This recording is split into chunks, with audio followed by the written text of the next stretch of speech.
हम लोग श्रीमद् भगवद गीता के 11वें अध्याय के 14वें श्लोक को देख रहे हैं। इससे पहले श्लोक में जाएं, श्लोक तो बहुत छोटा सा है कि रुचिकर बात बताऊंगा। कल एक भक्त हैं, एक व्यक्ति हैं, उन्होंने मुझे क्लिप भेजी किसी व्यक्ति की, तो हम तो खाली 2 सेकंड देख के बंद कर दिए। हम समझ गए थे ये व्यक्ति सही नहीं होगा। तो उनका व्याख्या इस प्रकार से थी, महाभारत आपका शरीर है। ओह, वहीं बंद कर दिया उसने कहा अच्छा। और धृतराष्ट्र आपका ब्रेन है, क्योंकि आपका ब्रेन अंधा होता है, वो केवल इनपुट लेता है उसको प्रोसेस। हमने कहा भाई तो भक्त हो गए तो गाली तो देंगे नहीं हमने कहा भाई ये सब हमको क्यों भेज रहे हैं? कह रहे क्योंकि मुझे भेज दिया गया था, इसलिए हमने ग्रुप में फॉरवर्ड किया। तो हमने कहा भेजने से पहले कुछ भेजा तो लगा, हमको ऐसे नहीं बोला था, हमसे बड़े हैं। उन्होंने कहा भेजने से पहले कुछ भेजा तो लगाना चाहिए कि क्या भेज रहे हैं नॉट। हमने कहा दिल्ली के ही पास में रहते हैं, दिल्ली के पास में तो कुरुक्षेत्र है, तो कुरुक्षेत्र नहीं है, कुरुक्षेत्र आपका घर है। मैं हो सकता है कभी हो, लेकिन लेकिन नहीं है ना। कोई बोला अपने घर, अच्छा आज तक कभी किसी घर के बाहर देखे हैं कुरुक्षेत्र लिखते हैं ना, शांति निवास, अशांति निवास। खैर कुरुक्षेत्र अशांति निवास नहीं, लेकिन कुरुक्षेत्र अगर बोलेंगे तो तुरंत व्यक्ति सोचेगा अच्छा वहां युद्ध हुआ था। वैसे तो धर्म क्षेत्र है। तो मैं उनको बोल रहा था, यदि कोई आपको कहे कि आपका परिवार कुछ है ही नहीं भाई, आपका परिवार तो एक रिप्रेजेंटेटिव है, तो कहेंगे भाई तुमको हमारे परिवार पर टीका टिप्पणी करने का लाइसेंस दिया कौन? तो उसी प्रकार से जहाँ पे भगवत गीता की प्रमाणिक व्याख्या होती है, वहाँ तो भगवान बड़ी प्रसन्नता से विद्यमान रहते हैं। और इस तरह की मनगणंत इंटरप्रिटेशन जहाँ होते हैं, भगवान मान लो भगवान भी उसका साइन देख लें कि अच्छा यहाँ गीता की चर्चा होने वाली, वहाँ पहुँच जाए। इसको कौन बोला कि ये महाभारत जो है वो तुम्हारा शरीर है? मैं तो गीता में ऐसा कभी नहीं बोला। He will be absolutely dissatisfied. जहां मेरा गुण मेरे भक्त नहीं गाते हैं, वहां मैं कभी भी नहीं रहता हूं। That's why such talks are not at all attractive, at least to devotees. इस संबंध में प्रभुपाद जी की जो उक्ति है वो मैं आप लोगों के सामने रख रहा हूँ। बहुत अच्छा लगा हमको ये, जब उन्होंने मुझे बोला ये भेजा तो मेरे तुरंत ऐसे देखने लग गया। तो 1.1 में ही तात्पर्य में प्रभुपाद कहते हैं कि अगर कोई इतना भाग्यवान है, अर्थात सभी लोग ऐसे भाग्यवान नहीं होते कि वह भगवत गीता को गुरु परंपरा में, गुरु शिष्य परंपरा में सीखता है, जिसमें कोई अपनी मोटिवेशन, अपनी कुछ अलग इच्छा के संग कोई इंटरप्रिटेशन नहीं दिया गया है, अर्थ अलग नहीं किया गया है, तो वह सारे वैदिक ज्ञान को पार कर जाता है। उसे और कुछ वेद पढ़ने की जरूरत नहीं है, और सारे शास्त्र जो जगत के वो सबको पार कर जाता है। Is it not astonishing? और यह प्रश्न तो हमारे जीवन में बना ही रहेगा कि यह भाग्य हमें क्यों मिला, हमें ही क्यों, अन्य को क्यों नहीं? It's very astonishing. और इससे बिल्कुल अपना भाग्य मानते हुए व्यक्ति को ग्रहण करना चाहिए कि हमको और कोई शास्त्र, इसलिए Bhagavatam is expansion of Bhagavad Gita only, तो और कोई शास्त्र पढ़ने की जरूरत नहीं है। हमारा परम भाग्य है, इसलिए भगवद गीता पढ़ रहे हैं, वही परंपरा में। This is very very nice. चलिए हम लोग पढ़ते हैं आगे। हम संजय के ही वचन को सुन रहे हैं। संजय ने वर्णन किया कि अर्जुन किस प्रकार से भगवान के विश्व रूप को देख रहे हैं। तो अब कोई प्रश्न करे कि फिर क्या हुआ? अर्जुन ने जब विश्व रूप को देखा तो वो बोले क्या? तो यही बात वो बोल रहे हैं, या क्या किए, तो उस पिछले को बोल रहे हैं। ततः स विस्मयाविष्टो हृष्टरोमा धनंजयः, ततः स विस्मयाविष्टो हृष्टरोमा धनञ्जयः प्रणम्य शिरसा देवं कृताञ्जलिरभाषत। प्रणम्य शिरसा देवं कृताञ्जलिरभाषत। ततः स विस्मयाविष्टो हृष्टरोमा धनंजयः, ततः स विस्मयाविष्टो हृष्टरोमा धनञ्जयः प्रणम्य शिरसा देवं कृताञ्जलिरभाषत। प्रणम्य शिरसा देवं कृताञ्जलिरभाषत। कुछ शब्द की सुंदरता देख रहे हैं। आविष्ट, हृष्ट, नॉट ब्यूटिफुल? ततः स विस्मयाविष्टो हृष्टरोमा धनंजयः, ततः स विस्मयाविष्टो हृष्टरोमा धनञ्जयः प्रणम्य शिरसा देवं कृताञ्जलिरभाषत। प्रणम्य शिरसा देवं कृताञ्जलिरभाषत।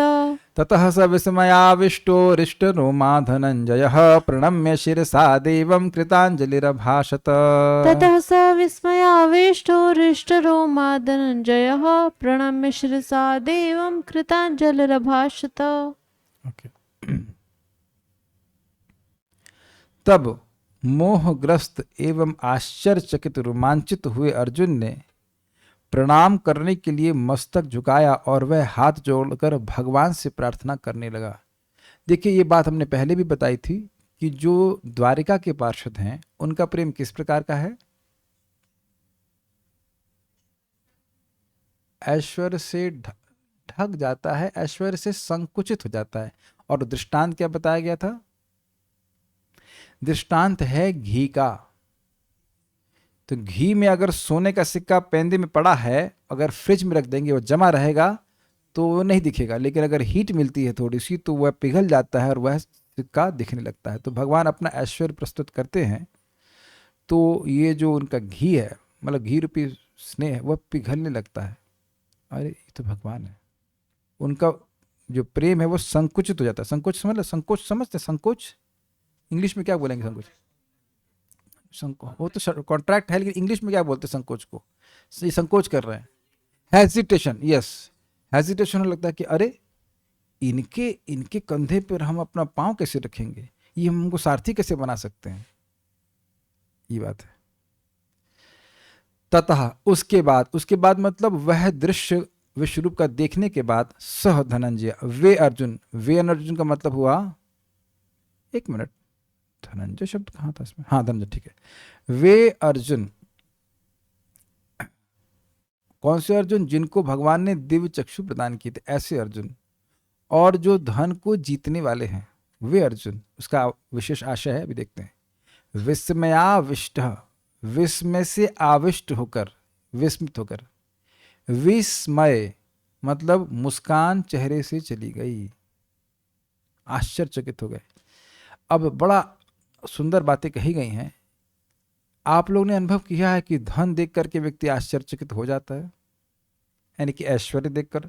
तो धनंजय कहने का मतलब है कि उन्होंने बहुत सारा धन जीता है, यानी बहुत सारे खजानों को देखे हैं और उसको लूट के लेके आ गए। तो कुछ कुछ आश्चर्य, ओ यहाँ इतना खजाना, चलो ले चलते हैं। ये हुआ था राजसूय यज्ञ के समय। उनको भेजा गया था, कहाँ कहाँ, बहुत सारे स्थानों में भेजा गया था, और वह युद्ध किए, और युद्ध करके, या नहीं भी युद्ध किए तो किसी ने स्वीकार कर लेते उनकी बात, और किसी ने युद्ध किया तो हरा करके उनसे धन लाए थे। ऐसे बहुत सारे आश्चर्यजनक दृश्य देखने वाले धनंजय, विस्मयाविष्ट। Can you understand this? और ये भैया बड़ा पैसा है वहां पे, वो बड़े बड़े महल हैं, इस प्रकार से लोग विस्मय आविष्ट होते हैं सब चीजों से। तो धनंजय मतलब बहुत सारा धन लेके आए थे, और जो व्यक्ति बहुत सारा धन लेके आए वह दूसरों को भी विस्मित कर देगा। अरे यहां लोगों को सैलरी का 10-20% रेज मिल जाता है, तब विस्मित नहीं होते। अरे 10% मिल गया, 25% क्या होता है, बोनस मिल गया, उसमें कौन कह देगा कि विस्मित नहीं होते आप? अरे 25% मिल गया। किसी की लॉटरी लग जाए 2 करोड़ की, तब हो सकता है उसको हार्ट अटैक बढ़ जाए। आजकल 2 करोड़ कम होता है क्या? आई मीन जस्ट, क्या इस बात को आप लोग समझ रहे हैं? शब्द बड़ा महत्वपूर्ण है। यहां पे पार्थ नहीं कह रहे हैं, धनंजय क्यों कह रहे हैं? एक श्लोक में कितनी डीप बातें हैं। धनंजय कहने का मतलब है कि बहुत धन लाए, बहुत धन देखा, लेकिन वह धन लाने वाले, दूसरों को विस्मित करने वाले, और खुद भी विस्मित कभी हो जाते हो, मतलब बहुत सारी चीजें देखे होंगे, लेकिन वह भी विस्मयाविष्ट हो गए। अगर ऐसे नहीं, वो वाला अर्थ नहीं समझ, ऐसे अर्थ अच्छा लग रहा है कि जो बहुत धन लाए, जो व्यक्ति बहुत धन लेकर के आ रहा है वह दूसरों को विस्मित करेगा, ये अर्थ ज्यादा समझ में आ रहा है। वह भी विस्मय से आविष्ट हो गए। और हृष्ट रोमा, स्पष्ट है, रोमांचित हो गए होकर शिरसा प्रणम्य, मस्तक द्वारा प्रणाम कर, कृतांजलिर हाथ जोड़कर देवम अभाषतः विश्व रूपधारी श्री कृष्ण को कहने लगे। पिछले श्लोक में आया था ना देव देव, तो वही देव भगवान श्री कृष्ण हैं जो चमकदार हैं, लीला परायण है। एक रुचिकर बात है कि आंखें बंद नहीं कर लिए, अरे बाप रे, ऐसा नहीं है। आश्चर्यचकित हुए, विस्मित हुए और रोमांचित हुए, लेकिन आंख बंद नहीं किए, आंख बंद करके प्रणाम नहीं कर रहे, यानी कि भयभीत नहीं हुए, आश्चर्यचकित हुए, भयभीत नहीं हुए। ततः स विस्मयाविष्टो, तब उस विश्वरूप को देखने के बाद स वह विस्मय से आविष्ट हो गए और उनके रोमांचित हो गए। कौन? तो कहते हैं धनंजय। फिर क्या किए? तो कहते हैं प्रणम्य शिरसा देवम, सिर से प्रणाम करके। किसको? देवम अर्थात भगवान श्री कृष्ण को जो विश्व रूप को प्रस्तुत कर रहे हैं। कृतांजलिर हाथ जोड़ कर अभाषतः बोलने लगे। तो क्या बोलने लगे वो हम कल देखेंगे, लेकिन अभी इतना ही बात है। श्रीधरी, इस प्रकार देखकर अर्जुन ने क्या किया, इस पर संजय कहते हैं उस रूप को देखने के बाद जो आश्चर्य से व्याप्त हो गया है तथा जिसके रोएं हर्षित यानी पुलकित हो गए हैं, ऐसा धनंजय अर्जुन उन विश्वरूप देव को ही सिर से प्रणाम करके कृतांजलि हो अर्थात हाथ जोड़कर कहने लगा। स्पष्ट आगे देखते हैं गीता भूषण टीका। कृष्ण तत्वविद अर्जुन तब अद्भुत रस का आस्वादन करते हैं। यह देखकर कि सहस्त्र शीर्ष रूप जिसको वे समझ रहे थे वह कृष्ण के भीतर ही अवस्थित था। जिन कृष्ण ने यह अद्भुत रूप प्रस्तुत किया था उनसे अर्जुन ने कहा, बहुत इंटरेस्टिंग बात है, बहुत छोटी सी बात है, बहुत सूक्ष्म। विश्व रूप से नहीं कहा, भगवान कृष्ण से कहा। देव में श्री कृष्ण, विश्व रूप तो कुछ सुन ही नहीं रहा है, तो भगवान ने अपना रूप दिखाया है, तो भगवान से प्रार्थना कर रहे हैं। यानी यहाँ फिर ये बात सत्यापित होगा कि भगवान का जो द्विभुज रूप है वह विश्व रूप से भी श्रेष्ठ है। वह विश्व रूप उनका एक अंश ही है, जैसे कि भगवान ने पहले कहा एकांशी ना तो जगत। अर्जुन हर प्रकार के धन को जीतने वाले थे और धीर थे। इसका क्या मतलब है? देखिए, धन कमाने में बहुत कठिनाई होती है। कल्याणपुर आप समझते हैं? हाँ, तो आपने शायद पहले जॉब किया है और बाकी लोग जो जॉब कर रहे हैं वो जानते हैं कभी कभी धन कमाने में धैर्य छूट ही जाता है। गलत तो नहीं कह रहे हैं, बड़ी मेहनत लगती है। महावीर प्रभु बड़े हंस रहे हैं अनुभवी है ना तो आप जानते हैं क्या क्या नहीं काम करना पड़ता है कि नहीं? अरे यार, इतना बड़ा मेहनत लग रही है। तो आप देख सकते हैं कि धन, इस बात पे याद आ रहा है कि युधिष्ठिर महाराज से पूछा गया कि भाई जो धन दे रहा है वो श्रेष्ठ है कि तो जो तपस्या कर रहा है वो श्रेष्ठ है? कहते हैं जो धन दे रहा है वो श्रेष्ठ है। कहते क्यों? कहते धन जो है वो बही प्राण है। प्राण का ना अंदर जा रहा है, बाहर जा रहा है, जिला रहा है। ये धन जो है बाह्य प्राण है, प्राण जो बाहर के रूप में अवस्थित है। किसी को धन देना मतलब वह अपना प्राण ही देना होता है, स्पेशली अगर लोग बड़ी मेहनत करके कमाते हैं।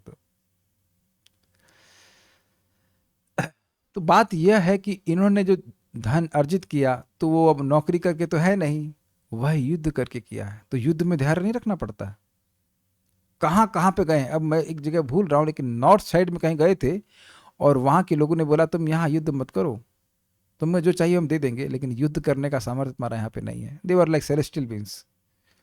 अभी मैं भूल रहा हूँ कौन सा लोक था, लेकिन किसी लोक में जो सप्तद्वीप है उनमें से किसी में एक में वो गए थे। अब मैं बिल्कुल भूल गया, महाभारत में ऐसा लिखा है, मैं कंडेंस वाली पढ़ा था तो उसमें वर्णन है।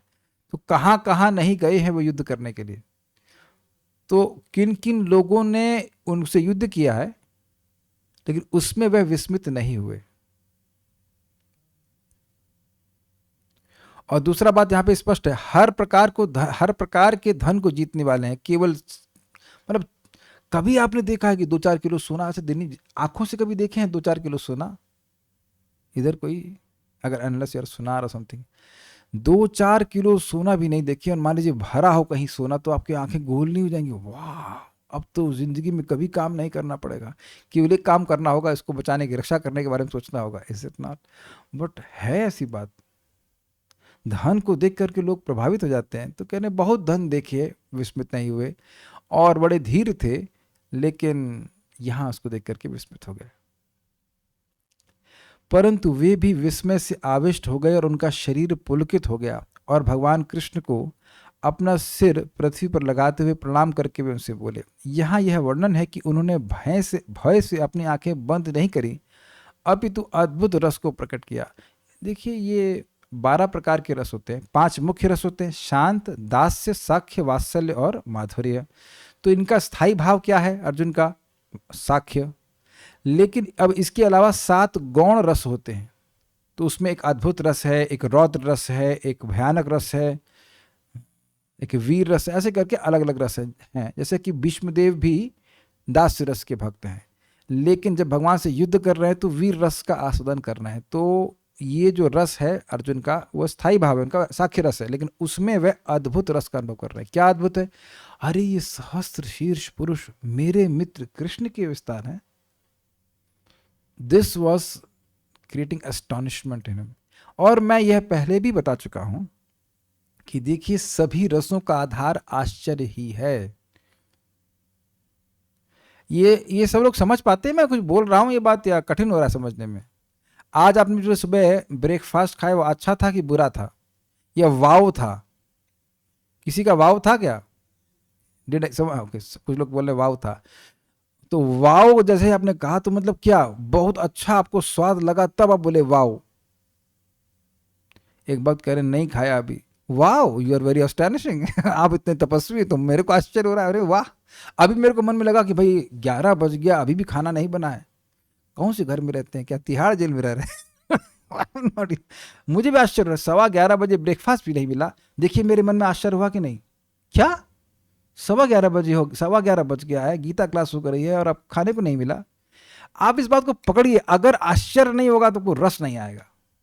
अच्छा, यहाँ जैसे कुछ बातें बोली जा रही हैं, कुछ टीकाओं से बोला जा रहा है, तो आपको कुछ रस अनुभव होता है, उससे पहले आश्चर्य होता है। पहले समझ गए इस बात को? नहीं समझे? अरे क्या बात बोली है। आप देखना आज शाम को पढ़ के आना। जैसे कल मैं उनको बोला सोने नहीं दूंगा, चलो पहले भागवत का टीका पढ़ो। एक तो पहले मैं तैयार करता, फिर उनका पढ़ो। मैंने पढ़ा, पहले तो कहते नहीं नहीं मुझे सोना है, मुझे सोना है। ये उन्होंने नहीं, हम सोने ही नहीं देंगे, पहले आप पढ़िए उसके बाद सोइएगा जा करके। पनिशमेंट नहीं था, मतलब वो हमने कहा अमृत पियो उसके बाद जाके सोना। तो जब ये पढ़ने लगे तो फिर उनको समझ में आने लगा कि ओह तो बड़ा अच्छा है, तो बड़ा अच्छा है, तो बड़ा अच्छा है। समझ में आया आपको? उस समय आप जब पढ़ रहे थे भागवतम की टीका को, तो उसमें आप रस का अनुभव कर रहे थे। तो रस मीन्स आपकी मतलब भाव ऐसे वाह, ऐसे हो जाएंगे, वाह वाह वाह वाह। और नहीं कर रहे हैं तो फिर कोई आश्चर्य नहीं हो रहा। रस अनुभव नहीं कर रहे हैं तो कोई आश्चर्य नहीं हो रहा है। ये समझ गए? तो कहने का अर्थ है कि ऐसा शायद लग सकता है कि अर्जुन परेशान हो गए हैं, लेकिन एक्चुअली वो अद्भुत रस का आस्वादन कर रहे हैं। Is that okay? ये समझाना, इसलिए आंखें बंद नहीं कि भयानक लग गया और डर गए हो। It can there some elements of that also, लेकिन अद्भुत रस का वो आस्वादन कर रहे हैं। और ये अद्भुत रस ही सारे रसों का आधार है। ये हमेशा समझ लेना, किसी भी रस को आस्वादन करने के लिए आपको अद्भुत रस का आस्वादन करना ही चाहिए, नहीं तो रस नहीं मिला। क्लियर? ठीक है। तात्पर्य, एक बार दिव्य दर्शन हुआ नहीं कि कृष्ण तथा अर्जुन के पारस्परिक संबंध तुरंत बदल गए। क्लियर? जो मैंने व्याख्या करी थी अभी। क्यों? क्योंकि द्वारका के पार्षद हैं। गोलोक में भगवान कितना भी दिखा दें, वैसे तो दिखाते नहीं, कितना भी दिखा दें, माता यशोदा सोचेंगे हाय हमारे लड़का क्या हो गया, हमारा लड़का बीमार हो गया है, कोई भूत पकड़ लिया है, ऐसे करके ही सोचेंगी। वहां भी वो आश्चर्य करेंगी कि ये क्या, हाय दैया, ये क्या हो गया हमारे लाला को। लेकिन लाला को लाला ही कर रहा है, यह नहीं सोच सकते, वो सोच ही नहीं सकती हैं। हर love can not allow that. तो ये बड़ी इंटरेस्टिंग बात है।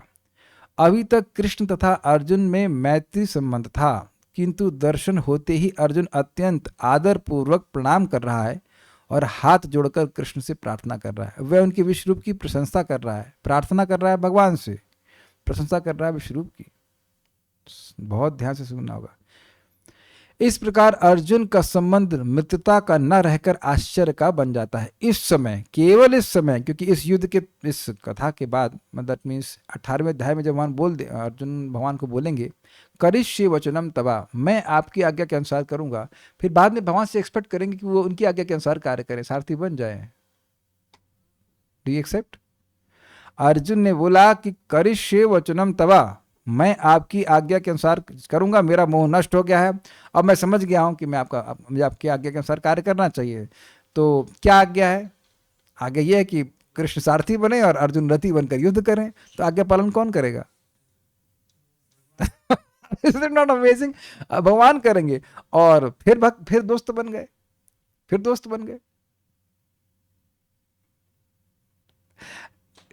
तो ये जो मैनिफेस्टेशन है ये ऐश्वर्य का, ये हमेशा नहीं रहता है, ये बीच बीच में, ये सेकेंडरी रस है, बीच बीच में आ रहा है, उसके बाद फिर वो मित्र बन जाएंगे। ये को कठिन तो ना है, गीता क्लास में याद आता है ना कि हम आत्मा है, उसके बाद फिर कवर अप, फिर हम देह हैं चल जाता है। तो कृष्णा कवर्स हिज डिवोटीज। भगवान को बहुत अच्छा नहीं लग रहा है कि बहुत भगवान भगवान कहते रहे अर्जुन। ये आप चैतन्य चरितामृत में देख सकते हैं, वो भगवान कहते हैं सब लोग मेरी विधि भक्ति करते हैं, वो मुझे पकड़ नहीं पाती है। तो यानी दिखता है कि भगवान चाहते हैं कि वो पकड़े जाएं, इसीलिए तो राग मार्ग की भक्ति देने के लिए वह आए इस जगत में चैतन्य महाप्रभु के रूप में। तो इंटरेस्टिंग है। बड़े बड़े भक्त कृष्ण को समस्त संबंधों का आगार मानते हैं। इसका क्या मतलब है? रसो वै सह, भगवान श्री कृष्ण सभी रसों के वही रस हैं और रसिक शेखर हैं। सभी प्रकार के रसों में आदान प्रदान करने में समर्थ हैं भगवान श्री कृष्ण। भगवान विष्णु के पिताजी का नाम बताइएगा। अरे ये लोग तो ज्ञानी है ही नहीं, इतने दिन सुन रहे नहीं पता आप लोगों को? मम्मी का नाम, क्या बात कर रहे हैं आप, नहीं पता आपको? मुझे भी नहीं पता। बिकॉज विष्णु भगवान की मम्मी पापा कहाँ होते हैं? तो वात्सल्य रस इन अ सेंस नहीं है। अगर कुछ गलती होगी तो उनको कोई करेक्शन करके बताइएगा कि इस जगत में भगवान विष्णु डायरेक्टली तो आते नहीं है, आते हैं, आ जाते हैं। भगवान विष्णु आते हैं, वामन देव की तो माता पिता का नाम है यहाँ पे कश्यप और कश्यप, लेकिन जिस विष्णु स्वरूप में हम समझते हैं वैसे तो नहीं है ना भगवान के। मैं स्पेशली वैकुंठ की बात कर रहा हूँ, वैकुंठ में तो नहीं रहते। और साकेत लोक में भगवान श्री राम का है साख्य, लेकिन गौरव साख्य। गौरव साख्य का मतलब क्या हुआ? मानो सुग्रीव या विभीषण उनको आलिंगन कर रहे हैं तो उनको ये डर लगता है कि कहीं मेरा पांव भगवान श्री राम के पांव के को टच न कर जाए। गौरव साहब समझते, गौरव बुद्धि भगवान में। लेकिन विश्राम साख्य है गोलोक में। अब पांव टच करने की बात क्या, वो तो भगवान के कंधे पे चढ़ जाते हैं, कंधे भगवान से कुश्ती करते हैं और कहते हैं तुम्ही कोनो बड़ो लोग तुम्ही आमी सम। और भगवान कृष्ण को बड़ा अच्छा लगता है लाइक दैट। तो ये रस का मतलब है कि कृष्ण हर प्रकार के रस का आदान प्रदान करने में समर्थ हैं। जैसे कि भगवान श्री राम पर किया रस का आस्वादन नहीं करते हैं। शूर्पणखा आई थी लेकिन कहीं नहीं, मैं एक पत्नी व्रतधारी हूं, स्व किए रस। तो वही भगवान है, कोई भेद नहीं है। लेकिन भगवान कृष्ण रस की दृष्टि से उत्कृष्टता है उनकी, हर प्रकार के रस का आस्वादन करना चाहते हैं। भगवान श्री राम से ही तो दंडकारण्य के ऋषियों ने प्रार्थना करी थी कि वह कांता भाव को स्वीकार करना चाहते हैं, तो वो बोले नहीं, यहाँ नहीं, हम जब कृष्ण रूप में आएंगे तब आपकी सेवा को हम स्वीकार कर पाएंगे। तो स्पष्ट है, शास्त्र में 12 प्रकार के संबंधों का उल्लेख है और वे सब कृष्ण में निहित है। मतलब उस प्रकार के संबंधों से आदान प्रदान भगवान कृष्ण से किया जा सकता है। यह कहा जाता है कि वे दो जीवों के बीच, देवताओं के बीच या भगवान तथा भक्त के बीच के पारस्परिक आदान प्रदान होने वाले संबंधों के सागर हैं। ये समझ में आया? जो दो जीवों के बीच संबंध हो सकते हैं, या देवताओं के बीच में हो सकते हैं, या भगवान तथा भक्त के बीच में हो सकते हैं, वो हर प्रकार के रस का आस्वादन भगवान श्री कृष्ण से हो सकता है। अगर कोई दास्य भाव में चाहता है तो भगवान स्वामी के रूप में उसकी सेवा को स्वीकार करेंगे, जैसे कि अक्रूर जी है। यद्यपि वो चाचा है, काइंड ऑफ मिक्स्ड है, दास्य भाव भी है और वात्सल्य भाव भी है, तो उस तरह का सेवा स्वीकार करने में समर्थ है। यानी कि कोई भी व्यक्ति निराश नहीं होगा अगर कोई विशेष प्रकार का संबंध भगवान कृष्ण से स्थापित करना चाहता है in the course of his devotional service. यहाँ पर अर्जुन आश्चर्य संबंध से प्रेरित हैं और उसी में वह अत्यंत गंभीर तथा शांत होते हुए भी अत्यंत आह्लादित हो उठा। ध्यान दीजिएगा कि वह दुखी नहीं हो रहे हैं, आश्चर्य रस का अनुभव कर। रस मीन्स टेस्ट, मीन्स आनंद, मीन्स सुख। प्रभुपाद समझा रहे हैं। उसके रोम खड़े हो गए और वह हाथ जोड़कर भगवान की प्रार्थना करने लगा। तो ये सब आनंद के रोमांच है। निसंदेह वह भयभीत नहीं था, वह भगवान के आश्चर्यों से अभिभूत था। इस समय तो उसके समक्ष आश्चर्य था और उसकी प्रेमपूर्ण मित्रता आश्चर्य से अभिभूत थी, अतः उसकी प्रतिक्रिया इस प्रकार हुई। ध्यान दीजिएगा शब्द क्या है, इस समय, हमेशा नहीं, हर समय नहीं ऐसा होगा। और इससे आप सिद्धांत को समझ गए कि द्वारका के पार्षद इस प्रकार के होते हैं। तो आगे क्या प्रतिक्रिया हुई हम कल देखते हैं। So will stop here. Shrimad Bhagavad Gita की जय, श्रील प्रभुपाद की जय, निताई गौर प्रेमानंदे।